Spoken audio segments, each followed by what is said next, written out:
Crypto കറൻസിയിൽ നിക്ഷേപിച്ച് വൻ ലാഭമുണ്ടാക്കാം. ഇതാണ് വാഗ്ദാനം. ട്രേഡിംഗ് കമ്പനി വഴി ഈ നിക്ഷേപങ്ങൾ നടത്തി ലാഭമുണ്ടാക്കാമെന്ന് സംഘം തെറ്റിദ്ധരിപ്പിച്ചു. ഇവർ അയച്ചു കൊടുത്ത ആപ്പ് മൊബൈൽ ഫോണിൽ ഇൻസ്റ്റാൾ ചെയ്യണം. ആപ്പിൽ നിക്ഷേപിക്കുന്ന പണം മണി ചെയിനിലെ മുൻനിര അംഗങ്ങളുടെ അക്കൗണ്ടിലേക്ക് വീഴും.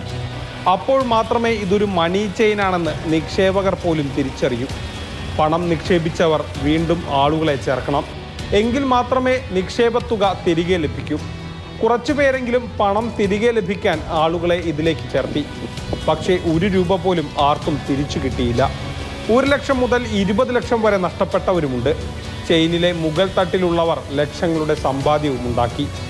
മോട്ടിവേഷൻ ക്ലാസുകൾ നടത്തിയാണ് സംഘം ആളുകളെ കൂട്ടിയത്. ഇത്തരം ക്ലാസുകളിൽ പദ്ധതി എന്താണെന്ന് മുഴുവനായും പറയില്ല. സംഭവത്തിലെ പ്രധാന കണ്ണിയെയാണ് Palakkad town south police arrest ചെയ്തത്. മാതൃഭൂമി ന്യൂസ്, പാലക്കാട്.